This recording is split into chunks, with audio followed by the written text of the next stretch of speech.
song appropriate enough to bring in my next guest, who is my newest awesome follow, who I'm enjoying following him.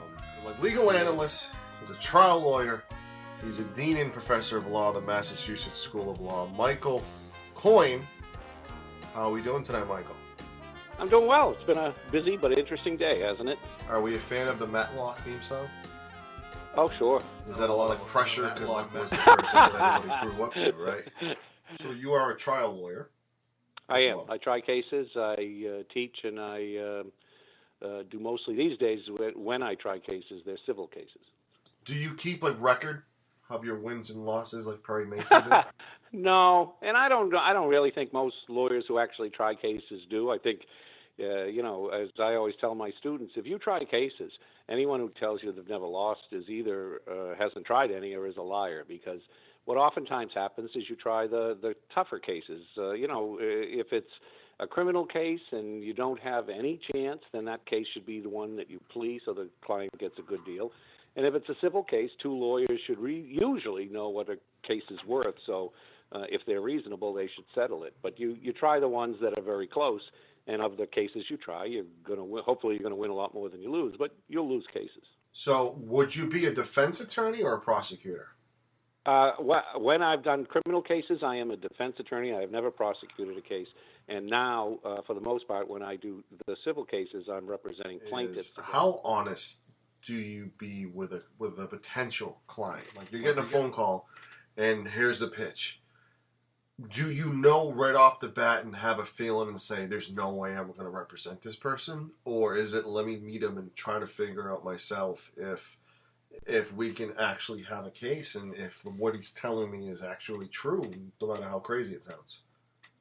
Yeah, well, I think you have to meet them just to make that a more determined assessment as to whether you think it's worth taking on the case or not. But there are cases when you talk to someone immediately, you will know whether you have any interest in representing them because of either what they've done or the chances of success.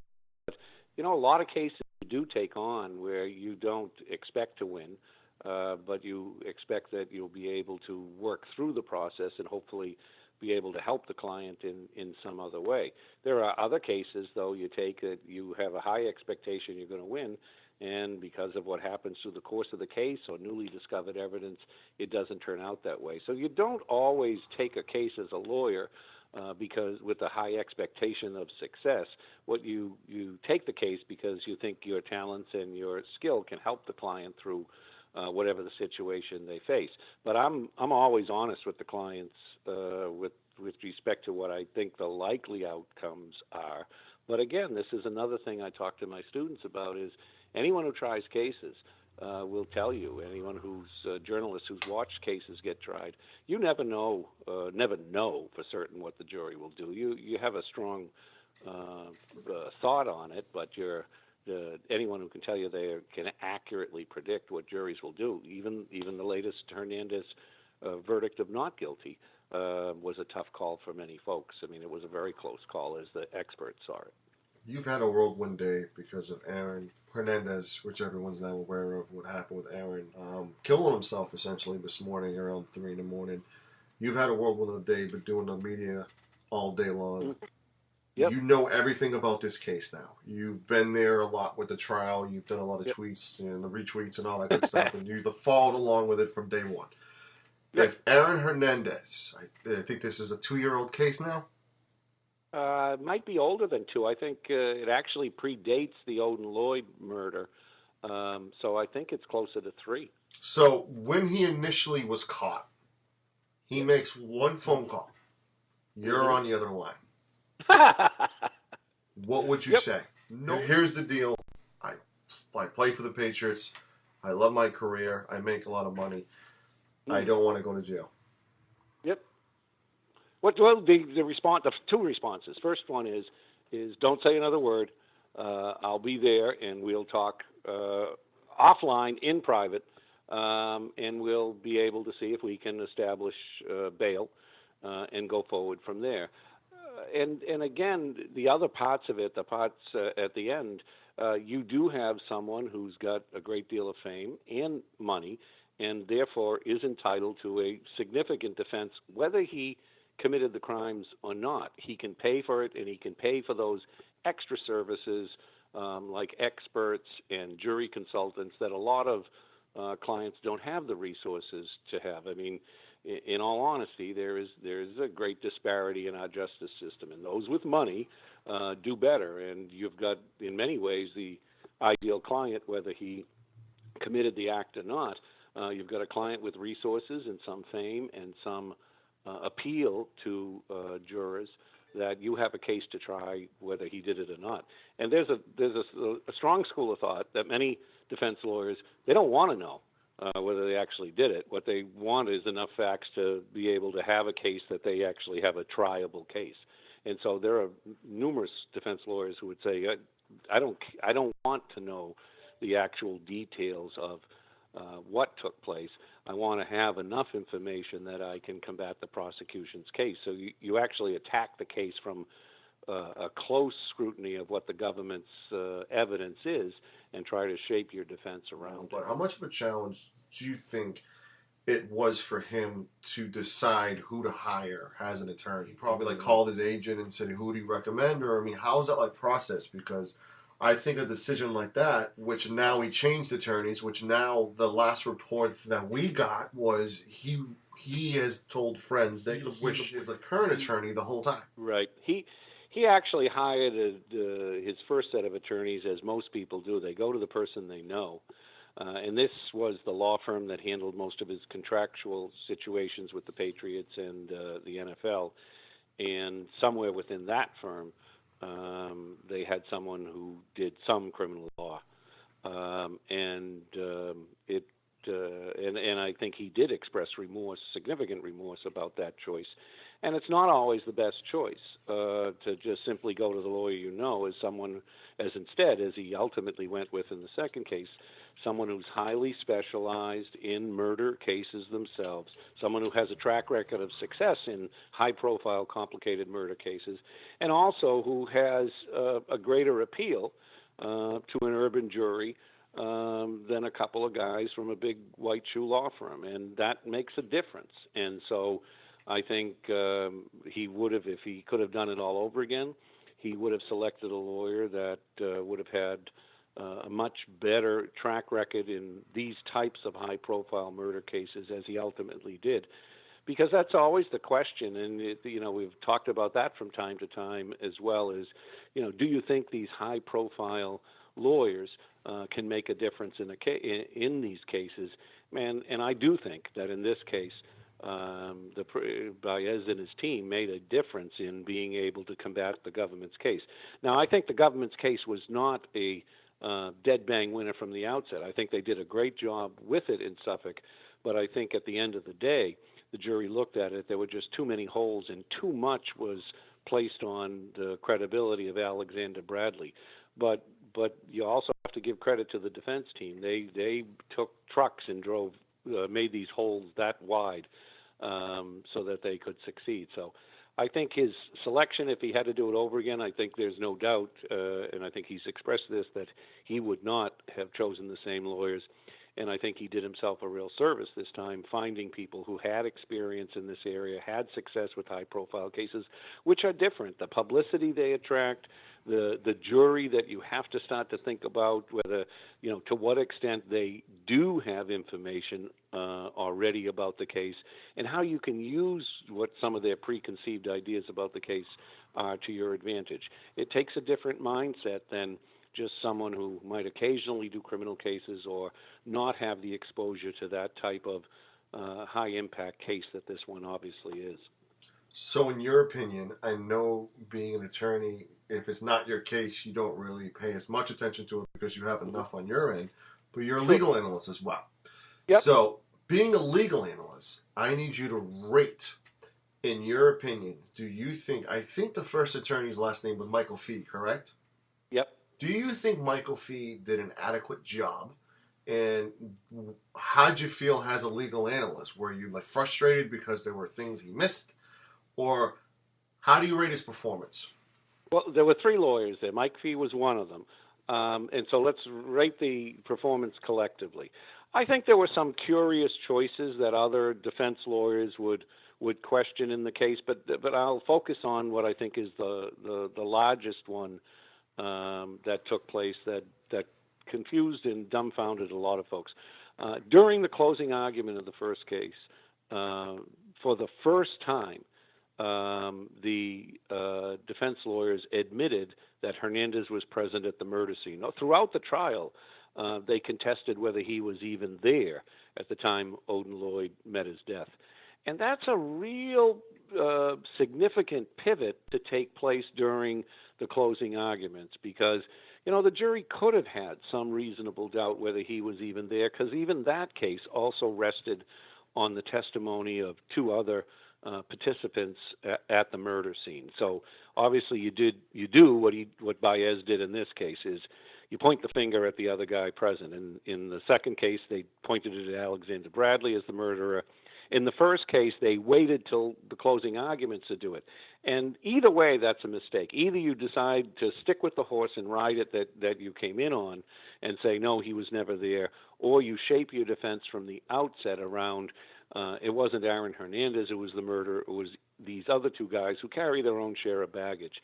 And I think if I were going to criticize anything significantly about the case, I think that's the one. At some point, you pick your theme, you pick your strategy with the case, and you ride it to the finish line, and you hope that it's successful. But when you change gears like that and pivot at the last moment, now you've lost some trust with the jury, and that can oftentimes cost you, as I think it did in that first case. Me not being an attorney, being on the outside, I can be an armchair like quarterback. I think that defense attorneys, I think those three did not do a good enough job trying to character shred the prosecution's, the witnesses. Yeah, I agree with you. I mean, I think that's what you saw in the second case is a vigorous, brutal cross-examination of Alexander Bradley, who I thought actually held up reasonably well. But that's the problem is that when the old adage with the prosecution will oftentimes throw out, when you try the devil, you go to hell to get the witnesses. Well, as Baez painted him, that witness, Alexander Bradley, was surely from hell. And your point is well taken. That's what the strategy should have been in the first case. The two other participants at that scene carried a fair amount of baggage, but you didn't see that same type of brutal cross-examination of virtually every part of their character that Baez made sure the jury in Suffolk County understood. But you also had another part at play, and people oftentimes don't want to talk about this part. But in the second trial, you had a minority-majority jury. And so there were many more people of color in the jury in Suffolk County than there were in Bristol. And our experiences with law enforcement are oftentimes shaped by who we are, where we come from, and how often we've had poor interactions with the police. And the fact is that the law enforcement is not always even or equally handed. So to some extent, the jury selection in the second case, I think, also benefited a defendant of color with a lawyer of color and a jury that was a minority jury who could understand the distrust of the collection of the evidence, who could understand perhaps the rush to judgment of a professional football player who is of their as they would paint him, of their community and the like. And that's not the way it sat in Bristol. You had a jury that was comprised primarily of middle-class white jurors who tend to favor more law enforcement than to look at it a little more with a cynical view of law enforcement at times. He was in jail in my town for almost half the time in Dartmouth, and that's where I live. Oh, really? Yes, I live in Dartmouth. So the Sheriff Hutchin has made the media rounds like you, and a big thing that he would talk about Aaron was a narcissistic, all about himself. He was a monster. He didn't have any feelings. It seemed like in the last case that he won, essentially. He showed feelings. He showed feelings of gratefulness and happiness and the feelings, essentially. now it's all about the conspiracy theories. I Yep. want your personal opinion, and I gratefully appreciate your time. We're going over, and I greatly No appreciate your problem. time. I want your opinion on the conspiracy theories about, was it a murder? Was it? I was just listening to WEEI about an hour ago, and they were mentioning synthetic marijuana going to cause them to go crazy, which I don't even know how they allow that in the jail cell. But there's conspiracy theories galore. Why would he want Mm-hmm. to? He just won a court case. Why would he want to do this? In your personal opinion, and I know being like a legal analyst as well, you also have an opinion. Do you Yep. have an opinion on this at all? I do. Um, and I'm not one of these guys into the conspiracy theory and the grassy knoll in every case. So understand that that's my initial perspective. I also have been in numerous prisons, and I do understand how they work with respect to lights out early, and there are regular rounds made. But the regular rounds at night are spaced much more apart than during the day, and he was in an individual cell. I think when the facts all do come out, the likelihood is, and for whatever reason, that there is no conspiracy. He ultimately took his own life because, as he saw it, it was different than as we see it. And you know what we tend to do in these suicide cases? And first of all, we ought to remember how oppressive and brutal prison generally is. I think many of us, if faced with the alternative of a life in prison without ever any hope of parole, would see it as a kinder end to die today than in 80 years or 50 years from now. So I think it's not a completely crazy decision to say this type of confinement and this type of life isn't worth living. But what we're trying to do oftentimes in these cases is look for a rational reason to an irrational act as to what took place here. And I think we can speculate all we want as to why he did it. It frankly is confusing because, if anything, this not guilty verdict should have given him some hope. To be able to overturn one jury verdict, that's possible due to mistakes or ineffective assistance of counsel. There's arguments that to overturn one. If he had been convicted, there really would have been very little hope. To overturn two separate murder convictions would have been virtually impossible. So the timing is particularly curious and troublesome and gives rise to these conspiracy theories. But knowing prisons as I do and knowing the brutal nature of it, I actually don't think that this was anyone else's hands other than his own, and for reasons that we will likely never know. And I think ultimately an investigation will show just that for whatever reason, this is the time he chose to do it. Doesn't make sense, but I think suicide often doesn't make sense to the rest of us. If you were his attorney, how would you be feeling right now? I mean, there was a point in time when Hernandez was on watch. He was being Yep. watched, and then they took him off of suicide watch. How are you feeling if you were his attorney right now? Betrayed by the system that they didn't keep a close enough eye on him? You can't watch someone. You virtually can't watch someone 24/7 for the rest of their life. So I really don't see it as the system's fault. I think you're saddened because regardless of how many other people might see him as a monster, you grew to know him as a person. You were able to assist him with an extraordinarily difficult situation, and regardless of what he might have done in the past, you probably have some fondness for him, and especially for his loved ones, because this has to be an absolutely horrific thing to deal with, even with some of the things he's been accused of. So I think you feel sadness, and you are disappointed that he was in such despair and likely didn't share it with you, because if he was, I think they would have shared it with law enforcement, and they would have tried to get him both the psychiatric help he would need as well as additional suicide watches and the like. And so I think if they were aware of it, they certainly would have informed law enforcement, and I think they would have had a duty to. So I don't think they saw any of this coming. I don't think any of us did, or likely could. If you had the convictions last week in the other case, then I think that would absolutely be a trigger to say, okay, we've got to redouble our security and our medical assistance for him, because that's a pretty hopeless situation. But that's not the way last week went down. So it's just I'm not sure anyone could have seen this one coming. Your tweet 14 hours ago got on a lot of people's radars. A lot of people who were talking about Hernandez with the suicide while Lloyd case on appeal, the fake case conviction for Lloyd's death, not a convicted murder in death. Odd twist is your tweet.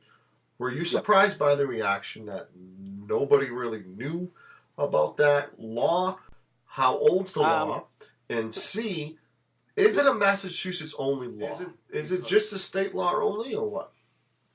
No, it's not just a state law. If folks want to look it up, they can Google U.S. v. Sheehan, in parens D-Mass 1994. So there are other cases, other jurisdictions in each state, but that's also applicable in the federal courts, and that's a U.S. versus Sheehan case from the First Circuit here in Massachusetts that says basically the same thing, that the idea behind these convictions being vacated when someone dies on appeal is the idea that they can no longer assist with their counsel in prosecuting the appeal and trying to defend the conviction, and therefore the conviction has to be vacated once it's presented to the district court.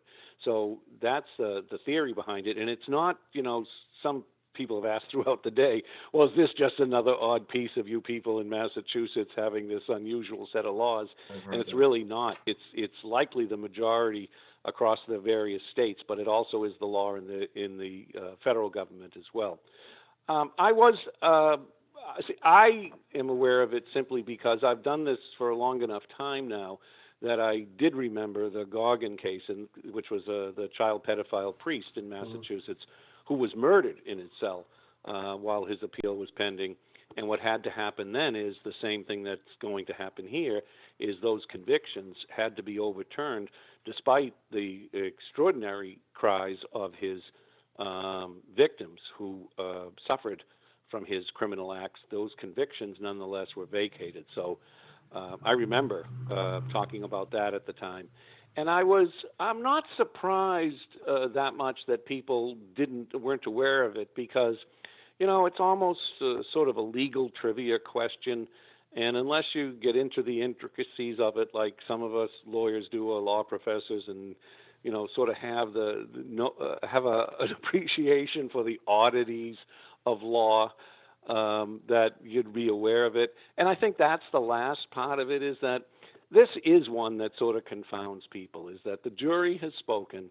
Why would there be any reason then for the law to upset that jury verdict, when the whole idea behind the jury system is that we grab 12 people from the community and they bring their collective common sense to bear, and when they speak, rarely should that judgment be overturned, and that is correct, and the law supports that. But there will be examples where, and this is one of them, where because events happen post-verdict, that the court has the ability to go in and set it aside. And here it's not even just has the ability to set it aside.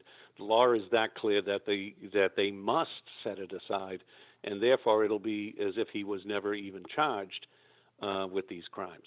As a defense attorney, do you have some sort of a wall up to not form a close bond or like a relationship with your client? And that's my first question. And B, do you think there could be a possibility that the attorney sat down with him and said, listen, I'm not asking you to do anything, I'm not telling you to do anything, but I want you to be aware of this law? Or do you think, for the flip side, he's got all the time in the world in jail, do you think he might have researched the law and found out that law himself? Oh, there's a million jailhouse lawyers. To answer the last question first, it's not just him who has access to the law library. Every person in prison feels that they were wrongly convicted and that their lawyer should have done a better job. So there's a lot of people with legal backgrounds and access to the law library. So if he didn't research it, I'm sure someone said, there's odd situations. I wouldn't be surprised if he was aware of it. I would be surprised if the lawyer had to sit down to talk to them about it. Again, in part because it's not that common of an understanding that people have, even lawyers, that this principle exists. And it also smacks of encouraging someone to take their own life for potential gain. So I don't see any reputable or honest lawyer actually having that conversation with him. So I think he could. I think there is a chance he became aware of it, but I'm not so sure.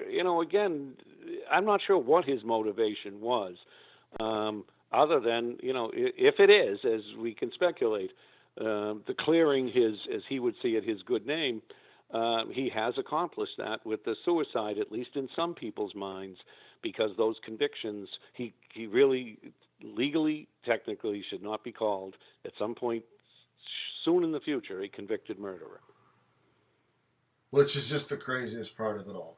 After everything. And it is to most people, because you say, wow, A, I didn't know it, and B, how come they do something like that? It's just plain crazy. That's what makes it so interesting, and that's why, to answer the first question, Les, that's why I think it took off like wildfire. I was talking to both national and local news throughout most of the day today about this, because people just don't get it necessarily. Is how could this be fair to the victims?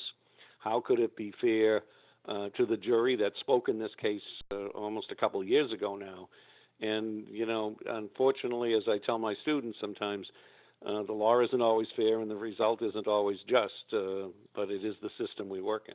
Now, being a Bills fan, I'm a little salty they bring up OJ. But OJ was not convicted of murder, but was sued by the families and was found I think the word was found like liable for murder. Right?